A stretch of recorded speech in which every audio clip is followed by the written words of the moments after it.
हमारे चैनल में आपका स्वागत है। इस वीडियो में आप पाएंगे कनाडा पहुंचने से पहले ही भारतीय लड़की हुई दिल्ली एयरपोर्ट पर गिरफ्तार। कारण सुनकर हैरान रह जाओगे।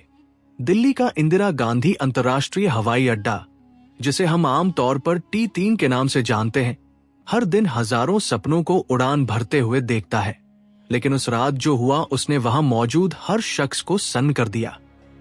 जब एक 23 साल की भारतीय लड़की, जिसकी आंखों में कनाडा जाकर बसने का सुनहरा सपना था, उसे फ्लाइट में बैठने से ठीक कुछ मिनट पहले ही गिरफ्तार कर लिया गया। ये कहानी सिर्फ एक गिरफ्तारी की नहीं है, बल्कि उन हजारों उम्मीदों के टूटने की है जो पंजाब, हरियाणा और गुजरात जैसे राज्यों के मध्यम वर्गीय परिवारों में पलती है, जहां हर माता पिता अपनी जमीन और जेवर बेचकर अपने बच्चे को विदेश भेजना चाहते हैं। लेकिन उन्हें ये अंदाजा नहीं होता कि जिस एजेंट पर वो भगवान की तरह भरोसा कर रहे हैं, वही उनके बच्चे को सीधे जेल के सलाखों के पीछे धकेल रहा है। जब वह लड़की, जिसका नाम सिमन है, अपने हाथों में पासपोर्ट और बोर्डिंग पास लिए हुए इमिग्रेशन काउंटर की तरफ बढ़ रही थी, तो उसके चेहरे पर एक अलग ही चमक थी। उसे लग रहा था कि अब बस कुछ ही घंटों की बात है और वह टोरंटो की सड़कों पर होगी। लेकिन इमिग्रेशन अधिकारी की एक तीखी नजर और कंप्यूटर स्क्रीन पर आए एक छोटे से अलर्ट ने उसकी पूरी दुनिया को एक ही पल में बिखेर कर रख दिया। वहां का माहौल, जो कुछ पल पहले तक उत्साह से भरा था, अचानक ही गंभीर हो गया जब सुरक्षा अधिकारियों ने उसे घेर लिया और उसे बताया गया कि उसके दस्तावेज नकली हैं और उसे आगे जाने की अनुमति नहीं दी जा सकती। सोचिए उस लड़की की मानसिक स्थिति पर क्या गुजरी होगी, जिसने अपने गांव में सबको अलविदा कह दिया था, जिसके घर पर पाठ रखा गया था और ढोल बजाकर उसे विदा किया गया था। अब वह दिल्ली एयरपोर्ट के एक ठंडे कमरे में पुलिस की हिरासत में बैठी थी। और यही वो कड़वा सच है जिसे आज हम इस वीडियो में गहराई से उजागर करेंगे, ताकि आप या आपका कोई अपना इस तरह के धोखे का शिकार न हो जाए। इस पूरी घटना की शुरुआत दरअसल एयरपोर्ट पर नहीं, बल्कि उससे कई महीने पहले उस लड़की के घर पर हुई थी, जहां एक एजेंट ने उसके परिवार को यह विश्वास दिलाया था कि कनाडा का वीजा लगवाना उसके बाएं हाथ का खेल है। और भोले भाले माता पिता, जो आप्रवासन के जटिल नियमों से अनजान थे, उस एजेंट की चिकनी चुपड़ी बातों में आ गए। एजेंट ने उनसे कहा था कि आजकल एम्बेसी में बहुत सख्ती है, लेकिन उसकी सेटिंग अंदर तक है और वह सीधे तौर पर वीजा लगवा देगा। बस इसके लिए उन्हें 25 लाख रुपए देने होंगे, जो कि एक मध्यम वर्गीय परिवार के लिए जीवन भर की कमाई होती है। सिमन के पिता ने अपनी पुश्तैनी जमीन का एक हिस्सा गिरवी रखा और मां ने अपनी शादी के गहने बेच दिए, सिर्फ इसलिए कि उनकी बेटी का भविष्य सुरक्षित हो सके और वो विदेश जाकर डॉलर कमा सके। एजेंट ने उन्हें जो वीजा और ऑफर लेटर थमाया, वह दिखने में इतना असली लग रहा था कि कोई भी आम इंसान उसे पहचान नहीं सकता था, क्योंकि जालसाज आजकल बहुत ही आधुनिक तकनीक और प्रिंटिंग का इस्तेमाल करते हैं। उस लड़की को भी ये भरोसा हो गया था कि उसके हाथ में जो पासपोर्ट है, उस पर लगा वीजा स्टिकर असली है, क्योंकि एजेंट ने उसे बाकायदा एक डमी टिकट भी दिखाया था और कहा था कि एयरलाइन से सब कुछ कंफर्म है। ये विश्वासघात इतना गहरा था कि जब वह लड़की अपना सामान पैक कर रही थी, तो उसे रत्ती भर भी शक नहीं हुआ कि वह जिस कागज के टुकड़े को अपना भविष्य मान रही है, वो असल में उसकी गिरफ्तारी का वारंट है। हमारे देश में ऐसे हजारों एजेंट घूम रहे हैं जो डंकी रूट या फिर जाली दस्तावेजों के जरिए लोगों को विदेश भेजने का धंधा करते हैं। और इनका शिकार अक्सर वो युवा होते हैं जो जल्दी अमीर बनने की चाहत रखते हैं, या फिर वो परिवार जो समाज में अपनी नाक ऊंची रखने के लिए किसी भी कीमत पर विदेश जाना चाहते हैं। ये कहानी हमें ये सोचने पर मजबूर करती है कि क्या विदेश जाने का जुनून इतना बड़ा हो सकता है कि हम अपनी सुरक्षा और कानून को भी दांव पर लगा दें। जब सिमन इमिग्रेशन काउंटर पर पहुंची, तो अधिकारी ने उससे कुछ सामान्य सवाल पूछे, जैसे कि वह कनाडा क्यों जा रही है, वहां कहाँ रहेगी और उसका कोर्स क्या है, जिसके जवाब उसने वैसे ही दिए जैसे उसके एजेंट ने उसे रटाए थे। लेकिन समस्या तब खड़ी हुई जब अधिकारी ने उसके वीजा को सिस्टम में स्कैन किया। सिस्टम में स्कैन करते ही अधिकारी के चेहरे के भाव बदल गए उसने अपने साथी अधिकारी को बुलाया और दोनों ने स्क्रीन की तरफ इशारा करते हुए कुछ बात की, जिसे देखकर सिमन का दिल जोर जोर से धड़कने लगा। इमिग्रेशन सिस्टम एक वैश्विक नेटवर्क से जुड़ा होता है और जैसे ही वीजा का नंबर डाला गया, पता चला कि वो नंबर किसी और के नाम पर जारी किया गया था या फिर वह एम्बेसी के रिकॉर्ड में मौजूद ही नहीं था। ये एक बहुत बड़ा रेड फ्लैग था, क्योंकि इसका मतलब था कि पासपोर्ट पर लगा स्टिकर पूरी तरह से जाली था, जिसे शायद दिल्ली के ही किसी छोटे से कमरे में प्रिंट किया गया था।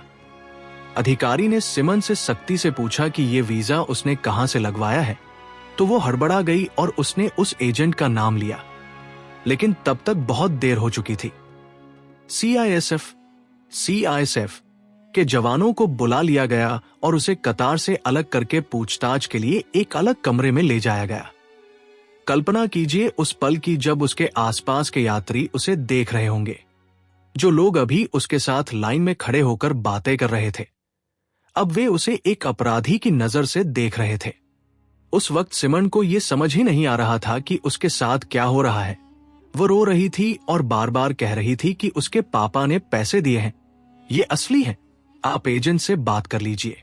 लेकिन कानून भावनाओं से नहीं, सबूतों से चलता है, और सबूत ये कह रहे थे कि उसने भारत की सीमा पार करने के लिए धोखाधड़ी का सहारा लिया है, जो कि एक गंभीर अपराध है।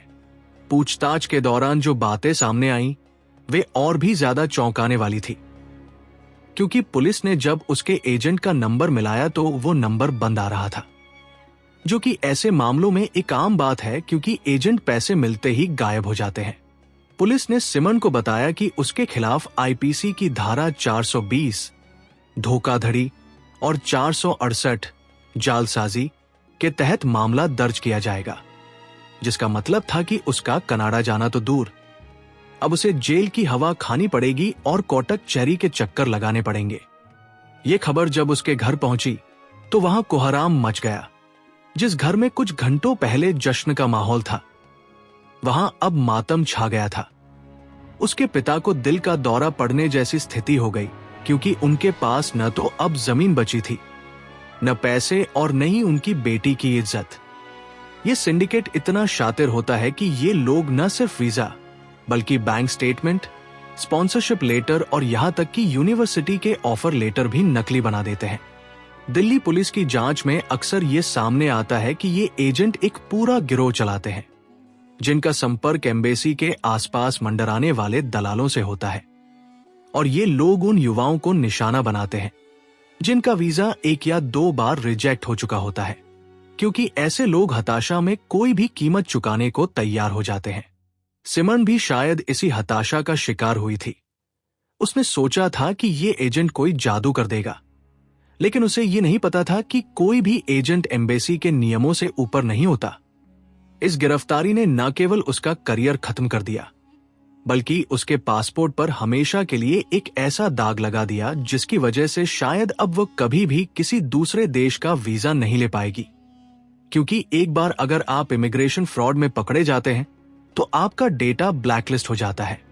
यह घटना हमें एक बहुत ही महत्वपूर्ण और भावनात्मक संदेश देती है कि सपनों का पीछा करना गलत नहीं है, लेकिन उन सपनों को पूरा करने के लिए गलत रास्ता चुनना आपकी पूरी जिंदगी बर्बाद कर सकता है। आज के दौर में जब जानकारी आपकी उंगलियों पर उपलब्ध है, तो ये बेहद जरूरी है कि आप किसी भी एजेंट पर आंख मूंद कर भरोसा ना करें, बल्कि खुद एम्बेसी की आधिकारिक वेबसाइट पर जाकर अपने वीजा की स्थिति जांचें। कोई भी असली एजेंट आपसे ये नहीं कहेगा कि उसकी बैकडोर सेटिंग है, और न ही वो आपसे नकद में लाखों रुपए मांगेगा बिना किसी रसीद के। सिमन जैसी हजारों लड़कियां और लड़के आज भी इस भ्रम में जी रहे हैं कि पैसे के दम पर सब कुछ खरीदा जा सकता है, लेकिन बॉर्डर कंट्रोल और इमिग्रेशन सिस्टम अब इतने हाईटेक हो चुके हैं कि एक छोटी सी चूक भी पकड़ी जाती है। हमें यह समझना होगा कि विदेश जाना सफलता की एकमात्र गारंटी नहीं है, और इज्जत की जिंदगी अपने देश में रहकर भी जी जा सकती है, बजाय इसके कि आप विदेश में अवैध तरीके से घुसने की कोशिश में अपनी और अपने परिवार की बदनामी कराएं। इस वीडियो के माध्यम से हम उन सभी माता पिता से भी अपील करना चाहते हैं कि अपने बच्चों पर विदेश जाने का अनावश्यक दबाव न डालें। और न ही किसी एजेंट की लुभावनी बातों में आए। आपकी गाड़ी कमाई और आपके बच्चे का भविष्य बहुत कीमती है। इसे चंद लालची दलालों के हाथों में न सौंपें। याद रखें, सही रास्ता थोड़ा लंबा और मुश्किल हो सकता है, लेकिन वह आपको मंजिल तक जरूर पहुंचाता है, जबकि शॉर्टकट अक्सर जेल के दरवाजे पर जाकर खत्म होता है, जैसा कि इस दुर्भाग्यपूर्ण घटना में हुआ। अगर आपको यह वीडियो पसंद आया तो कृपया हमारे चैनल को सब्सक्राइब करें और वीडियो को लाइक करें। धन्यवाद।